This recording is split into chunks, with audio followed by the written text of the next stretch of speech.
kemudian mengencangkan lagi proyek deradikalisasi. Sebelum menonton video ini, silakan like, comment, subscribe Muslimah Sriwijaya.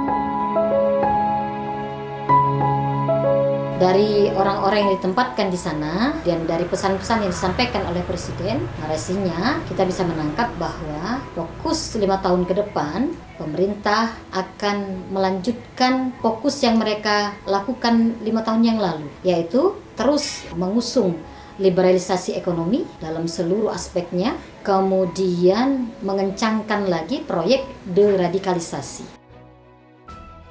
Mengencangkan proyek deradikalisasi, ini kita terlihat bahwa orang-orang yang ditempatkan, misalkan Kementerian Dalam Negeri, tempatkan Pak Tito Karnavian yang bertolak belakang kepolisian, akan semakin represif, ya kan? Kemudian Kementerian Agama itu di pos ini diberikan kepada Jenderal Purnawirawan TNI Fahrul Razi yang berlatar belakang militer sejak zaman Soeharto dahulu.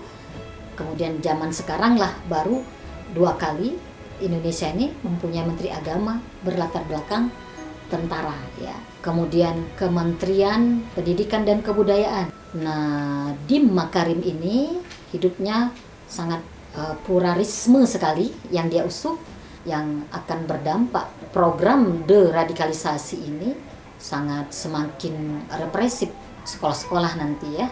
Kemudian Kementerian Pemberdayaan Aparatur Negara dan Reformasi Birokrasi yang tupoksinya adalah mengawasi ASN yang sudah terpapar radikal dalam formasi, dalam pemahaman yang sudah mereka dominasi terhadap pemahaman radikal ini akan semakin represif. Dan ini terlihat dari narasi ketika Presiden berpesan kepada kementerian agar mereka fokus menuntaskan radikalisme.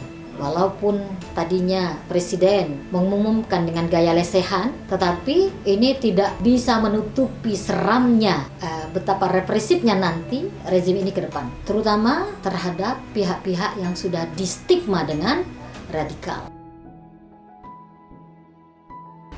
Dampak yang paling dirasakan itu dari proyek deradikalisasi ini tadi akan terjadi kriminalisasi yang lebih kencang kepada kelompok-kelompok yang kritis kepada pemerintah.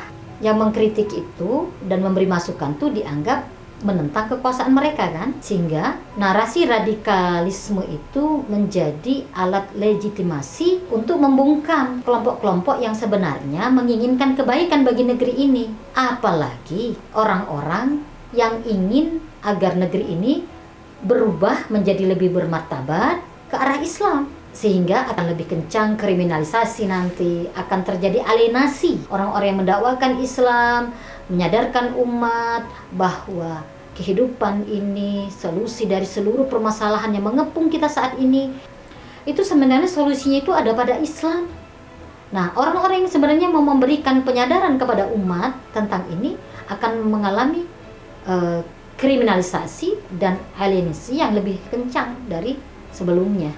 Ini kan sudah pernah disebut oleh Rasulullah bahwa akan datang tahun-tahun penuh kebohongan, di mana saat itu orang yang bohong itu dibenarkan, orang-orang yang benar itu didustakan. Orang-orang bohong kemudian diberi amanah, orang-orang yang jujur tadi itu dikhianati. Nah, inilah para ruwaibidoh itu berbicara. Siapa itu ruwaibidoh? Rasulullah menjawab ruwaibidoh itu adalah orang-orang yang bodoh, tetapi berbicara tentang bagaimana kepengurusan rakyat. Mereka juga diberi amanah untuk mengurus rakyat. Berarti bahwa apa yang kita alami saat ini benar-benar telah disebutkan oleh Rasulullah berabad yang lalu, sehingga ini adalah keniscayaan sejarah. Maka setiap kita saat ini adalah memilih sejarah kita masing-masing. Maukah kita menjadi orang yang menjadi bagian yang akan merubah negeri ini menjadi ke arah yang mulia dan bermartabat dengan Islam, ataukah kita menjadi orang yang penakut karena rezimnya semakin represif, sementara janji Allah itu tidak akan ingkar bahwa di akhir zaman nanti setelah mulkan jabriyatan akan ada summa takunu khilafatan ala minhaji nubuwah, akan tegak kekhilafaan yang mengikuti tata cara metode Rasulullah ketika mendirikan daulah Islam pertama di Madinah. Tidak pakai kekerasan, tetapi lewat penyadaran Kalau tidak ada yang berupaya menyadarkan masyarakat, kalau Anda takut, maka Allah akan adakan orang lain yang berani.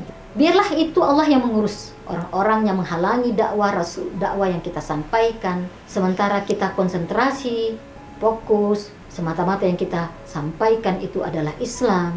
Sehingga Islam itu bisa menjadi rahmat bagi seluruh alam, meyakinkan kepada manusia bahwa al-Islamu ya'lu wa la yu'la alaihi, bahwa Islam itu yang tertinggi, bahwa tidak ada yang lebih tinggi dari Islam, dan umat Islam yang sebagian besar menjadi mayoritas penduduk di negeri ini harus disadarkan itu, sehingga ketika mereka sadar, mereka sendirilah yang menginginkan perubahan ke arah Islam itu. Dan kita pilih sejarah kita menjadi penjemput janji Allah tegaknya khilafah ala minhaji nubuwah.